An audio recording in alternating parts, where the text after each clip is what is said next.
Hello viewers, welcome to Ekamais Academy. Today we are here to discuss about India's first biobank established in a zoo. What is the zoo we are referring and what are the specialities associated with this biobank? What is a biobank along with the concept of cryogenics? So very much important, interesting fact with respect to environment and SNT. Let us discuss this particular fact.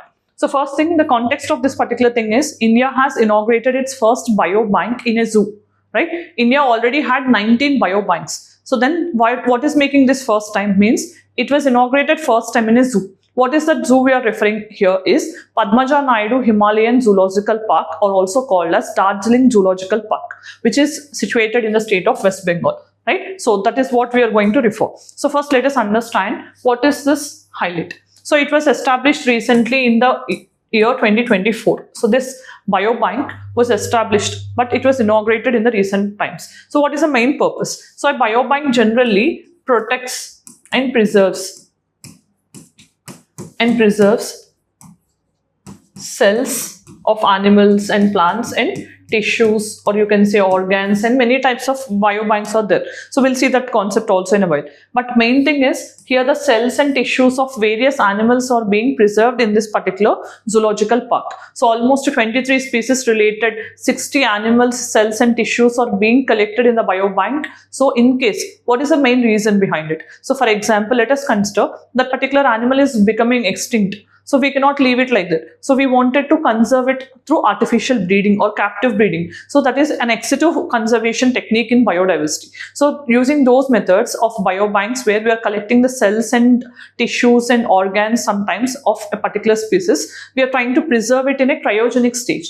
Cryogenic stage means here the temperature will be used above minus 150 degrees centigrade. So around a temperature of minus 150 degrees centigrade will be ensured. So here in this particular case, they are using a temperature of minus 196 degrees centigrade, and they're trying to store these cells and tissues collected by converting them from gaseous state to liquid state. Right, so gases will be converted into liquid state, and like you can say liquid state means mostly nitrogen, oxygen, hydrogen, helium will be used here to store and preserve them at that particular state, right? So that is the main highlight of this particular thing. Now let us understand, this is an initiative of this Darjeeling Zoological Park, right? Darjeeling Zoological Park and CCMB, Center for Cellular and Molecular Biology, which is headquartered in Hyderabad, a branch of Department of Biotechnology under Ministry of Science and Technology.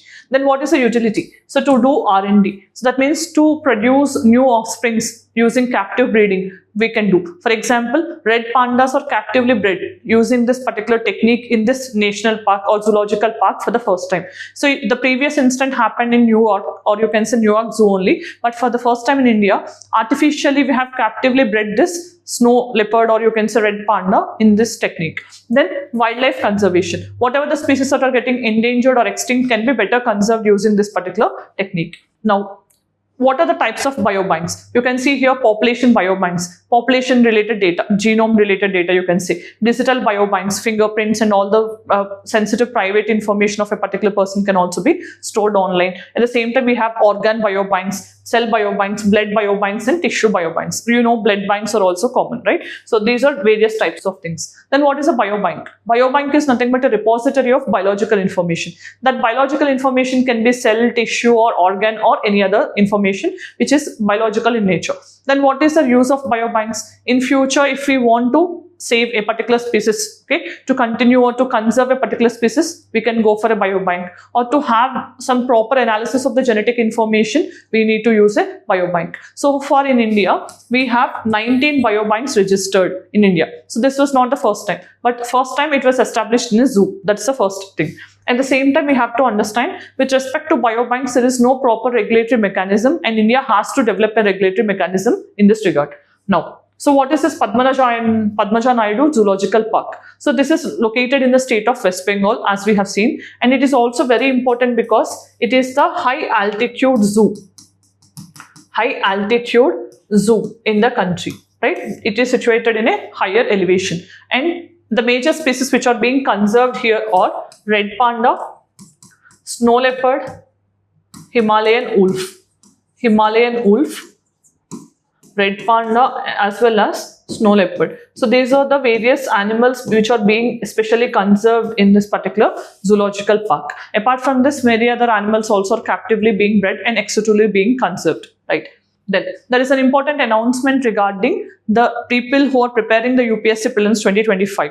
As the prelims is round the corner, you know, preparation is very much important, and in preparation what you require is the consistency and revision. So if you are not confident about the revision, and if you want a detailed schedule where you are actually being taught in a very less time, concentrating on the high yield topics, you can choose our intensive revision program at Ekam IAS Academy, where almost in 125 hours, important topics from various subjects along with current affairs will be taught in a comprehensive way. So by the expert faculties. For detailed scheduling, you can scan the QR code available, and this is available at the cost of 2,999 only. So whoever avail this particular program, they can avail our test series at a rate of 999 only. So all these are the benefits of joining. So if you wanted to make sure your prelims is being cleared, so you can join us and you can have that benefit of test series 2, right? Next. So what is the application of cryogenic technology? So what is cryogenics we have seen? So cryogenics is storing of some particular things at a very sub-zero temperatures, or you can say low temperatures, like minimum 150 degrees centigrade, minus 150 degrees centigrade, whatever the things we preserve at that temperature, so that the change of state will happen from gases to liquid.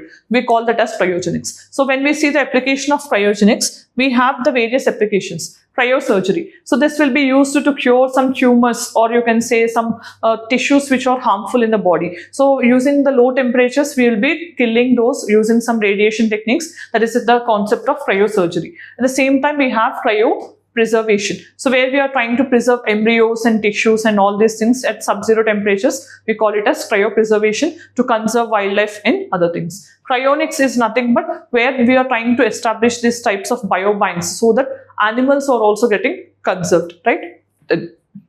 Cryoelectronics. So when we wanted to achieve superconductivity of some electronic things, we will use this method of cryoelectronics. Then we have cryo engines. So in ISRO and other rocket launchers also, where they're using cryo engines, where we are trying to store the fuel. So in a launch vehicle also, which we use generally for heavy satellite launches, like launch vehicle Mark III, which we use. The upper stage or the third stage of the launch vehicle is CE-20, which is an indigenous cryogenic engine which we are using. That is a practical example we can say. And research, to aid research. For example, in the recent times, we are using nuclear technology also. We are using this particular cryogenics so that we can have more sustainability in terms of the use. So these are certain examples of cryogenic engine technology. Now let us say a practice question in this regard. Which of the following is not an animal species that is being bred at Padmaja Naidu Zoological Park? So which of these are not being conserved? Let me know in the comment section. Then today we have discussed about India's first biobank in a zoo. What is a particular zoo? What is a biobank? What are the features and types of biobank, along with the application part in terms of cryogenic technology we have discussed in this video. So as I have discussed, Padmaja Naidu Zoological Park, we have to remember it is the highest altitude zoo in the country, and it was named after the daughter of Sarojini Naidu, who was Padmaja Naidu, right? So this is all with respect to today's video. If you liked the video and found informative, let me know in the comment section. Thanks for joining. All the very best.